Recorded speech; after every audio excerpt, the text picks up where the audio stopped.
speed to the city streets. अस्सलामुअलैकुम, welcome back to my channel. तो कैसे हैं आप सब लोग? आई होप कि आप सब लोग खैरियत से होंगे और जहाँ जहाँ भी होंगे खुश और हेल्दी होंगे। तो जी यहाँ पर है आज सैटरडे का दिन और ये अम्मी के घर का क्लिप है। तो जी आज सैटरडे को यहाँ पर लगती है सैटरडे मार्केट। तो भाभियाँ, हमारी दोनों भाभियाँ जा रही थी कुछ सामान लेने, तो मैं भी उनके साथ चली गई थी। अपनी नीस को मैंने साथ ले लिया था क्योंकि भाभी को सामान वगैरह घर का थोड़ा बहुत ग्रोसरी लेना थी। तो मैंने सोचा बस मैं तो बस थोड़ी ही देर में आ जाऊंगी क्योंकि मुझसे तो पूरा ये मार्केट घूमा नहीं जाता है और तबीयत भी मेरी ख़राब हो जाती है। तो जी वहाँ यहाँ पर देखिए मैं आज मार्केट से लेकर आ गई थी ये एक सूट और एक मैं लाई थी दुपट्टा।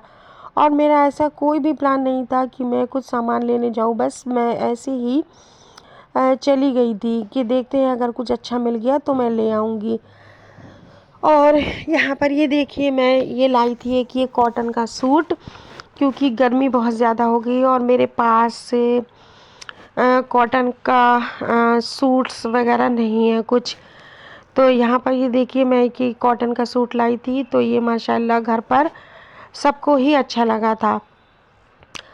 और मेरी दोनों भाभियाँ भी अपना अपना एक एक सूट लेकर आई थी, लेकिन वो स्टिच सूट लाई थी, लेकिन मैंने ये अनस्टिच सूट लिया था क्योंकि बस मेरे लिए साइज़ का प्रॉब्लम हो जाता है। मुझे जो स्टिच कपड़े हैं वो बस मेरी साइज़ के नहीं मिल रहे थे, तो जी मैंने ये अनस्टिच ले लिया था। और मैं यहाँ पर ये खोल कर अम्मी को दिखा रही थी। तो और इसके साथ में मैंने एक वाइट दुपट्टा भी ले लिया था, वो भी मुझे अच्छे प्राइस में मिल गया था तो मैंने ले लिया। तो जी बस मुझे बहुत दिनों से ज़रूरत थी एक वाइट दुपट्टे की क्योंकि मेरे 2 सूट ऐसे हैं जिनमें वाइट दुपट्टा चाहिए होता है, लेकिन बस मेरे पास जो मल्टी कलर का वाइट दुपट्टा था मैं जब तक उसी से ही काम चला रही थी। लेकिन अब फाइनली मैंने ये जब दुपट्टा मुझे सही प्राइस में मिल गया तो मैंने ले लिया था। और जी बस यहाँ पर अभी मॉर्निंग का टाइम ही हो रहा था, लगभग 11 बज रहे होंगे। हम लोग मार्केट भी होकर आ गए थे क्योंकि आजकल गर्मी इतनी ज़्यादा हो गई है कि अगर बस थोड़ा भी हम लोगों को लेट हो जाता बाज़ार जाने में तो बहुत ज़्यादा मुश्किल होती, क्योंकि धूप आजकल सुबह 8 बजे से ही इतनी ज़्यादा तेज़ हो जा रही है कि धूप में चलना मुश्किल हो जाता है और मुझे तो बस चक्कर आने लगते हैं और मेरा बस दिल बैठने लगता है। और जी बस यहाँ पर था नेक्स्ट डे और सूट मैं अपनी भाभी को स्टिचिंग के लिए दे आई थी। उन्होंने नाप वगैरह सब ले लिया था। और यहाँ पर देखिए मॉर्निंग का टाइम है, मैं लग गई थी क्लीनिंग में क्योंकि सुबह सुबह तो सभी के घर पर बस यही सेम काम होता है, घर की क्लीनिंग करना, बेड बनाना। तो जी बस मैं भी यही सब काम कर रही थी। और आज कल गर्मी बहुत ही ज़्यादा पड़ने लगी है, लेकिन जब रात को हम लोग कूलर चलाते हैं तो हमें ये गरम चादर ओढ़ना पड़ती है क्योंकि थोड़ी सी सर्दी सी महसूस होने लगती है। और इसी वजह से मुझे ज़ुकाम और खांसी वगैरह भी हो गया है। लेकिन कूलर के बगैर फिर लेटा भी नहीं जाता है और पंखे में जो हवा है वो बहुत ज़्यादा गर्म आती है, तो बस कूलर चलाना पड़ता है। और जी बस यहाँ पर देखिए मैंने क्लीनिंग सारी स्टार्ट कर दी थी। और सबसे पहले मैं क्लीनिंग जब करना स्टार्ट करती हूँ तो मैं अपना ये बेड्स सेट कर देती हूँ, उसके बाद मैं डस्टिंग वगैरह करती हूँ। तो बस मैं अपने घर पर आ गई थी, लेकिन जब भी आप 2 या 3 दिन बाद अपने घर पर आते हैं रहकर तो बस घर में इतनी ज़्यादा डस्ट हो जाती है कि मैं आपको बता नहीं सकती। जबकि मैं सारी विंडोज़ वगैरह सब बंद करके गई थी, कर्टेन्स वगैरह डाल कर गई थी, लेकिन उसके बावजूद भी यहाँ पर काफ़ी ज़्यादा डस्ट आ गई थी। और मैं अम्मी के घर पर 2 दिन रुक कर आई थी क्योंकि हस्बैंड चले गए थे भाई के साथ पहाड़ पर काम करने के लिए। यहाँ पर देखिए मैं आपको दिखा रही हूँ कितनी ज़्यादा तेज़ की धूप हो रही है बाहर, और बाहर बिल्कुल भी दिन में निकलना भी मुश्किल हो जाता है। We began to feel the fire. We rise like और यहाँ पर हो रहा था इवनिंग के 4 बज गए थे।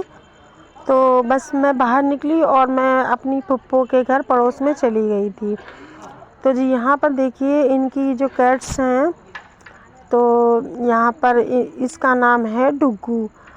तो जी बस यहाँ पर इनके साथ एक ऐसा इंसिडेंट हुआ कि रात से इनकी जो एक और कैट्स थी हमारी फुप्पो की, रूसी, वो रात से गायब थी और पूरे घर वाले बहुत ज़्यादा परेशान हो रहे थे। मतलब मेरी फुप्पो और उनकी बहू, और पूरा दिन उन्हें अपनी इस कैट्स को ढूंढते ढूंढते हो गया था, लेकिन कहीं भी उन्हें अपनी कैट नहीं मिली थी।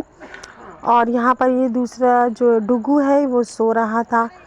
तो जी मुझे भी बहुत अफ़सोस हुआ, क्योंकि जो इनकी कैट है रूसी, उसके बहुत ही छोटे छोटे से बच्चे हैं और वो उन्हें फ़ीड कराती हैं। लेकिन रात से ही इनकी ये कैट गायब थी, तो बच्चे बहुत ज़्यादा परेशान थे। हमारी जो फुप्पो की बहू हैं, भाभी, उन्होंने बहुत ज़्यादा कोशिश की कि बच्चे किसी तरह से दूध पी लें। उन्होंने प्याली में दूध रखा, लेकिन बच्चों ने नहीं पिया। वो अपनी माँ को बहुत ज़्यादा मिस कर रहे थे और बहुत ज़्यादा हम लोगों को अफ़सोस भी हो रहा था। और भाभी बार बार जाकर उसे बाहर ढूंढ रही थी, लेकिन कहीं भी उनकी कैट नहीं मिली थी। तो बस बहुत ज़्यादा अफ़सोस हुआ। और देखिए यहाँ पर आज मैंने मेन गेट पर ये कर्टेन लगा दिया था, क्योंकि बस सुबह ही उठते ही जैसे ही सूरज निकलता है तो बस हमारे पूरे रूम में धूप आ जाती है और बहुत ज़्यादा गर्मी हो जाती है। लेकिन आज जब मैंने ये कर्टेन डलवाया तो इससे बहुत ज़्यादा रिलीफ मिला था। और यहाँ पर मैं आज डिनर में बना रही थी आलू की कतली, क्योंकि कुछ समझ में नहीं आ रहा था और सब्ज़ी की शॉप भी यहाँ पर नहीं लगी हुई थी आज। तो मैंने आज ये आलू की कतली ही बनाने का डिसाइड कर लिया था। wings as the chemicals that take us higher. और यहाँ पर है देखिए रात का टाइम, और नाइट में गर्मियों में हमारे गली में बहुत ज़्यादा माशाल्लाह रौनक रहती है, क्योंकि गर्मियों में लाइट बहुत ज़्यादा जाती है, तो सभी लोग अपने अपने दरवाज़ों पर बाहर बैठ जाते हैं। और यहाँ पर देखिए मेरी फुप्पो बैठी हुई हैं और ये पीछे सारे जेंट्स कैरम खेल रहे हैं। तो जी फुप्पो अभी भी मेरी बहुत ज़्यादा अफ़सोस में बैठी हैं, क्योंकि उनकी रूसी कैट अभी तक नहीं मिली है। और मैंने तो ऐसा भी सुना है कि कुछ ऐसे मोहल्ले में लोग हैं जो बिल्ली से बहुत ज़्यादा हेट करते हैं और वो बिल्ली को कहीं छुड़वा देते हैं। उन्हें लगता है कि उन्हें ये कैट्स परेशान कर रही हैं। तो जी बस पता नहीं क्यों जिसने भी ऐसा किया है, तो अल्लाह ताला, बस मैं तो यही कहूँगी कि वो छोटे छोटे बच्चे कैट्स के बहुत परेशान हो रहे हैं और वो दूध भी नहीं पी रहे हैं। तो जिसने भी ये किया है वो अच्छा नहीं किया है और माँ को बच्चों से अलग कर दिया है। और यहाँ पर ये देखिए डुग्गू भी बहुत ज़्यादा उदास बैठा हुआ था। तो जैसे ही मैंने इससे कहा कि डुग्गू रूसी को ढूंढ कर लाओ, तो फ़ौरन ही ये मेरी तरफ देखने लगा। तो ये भी सुबह से ही बहुत ज़्यादा उदास है और बस इधर उधर रूसी को ही सर्च कर रहा है। तो बस क्या कर सकते हैं, मैं तो यही दुआ करती हूँ कि अल्लाह ताला रूसी जहाँ कहीं भी हो वो वापस आ जाए। और जी बस मैं भी यहाँ बाहर आकर बैठ गई थी।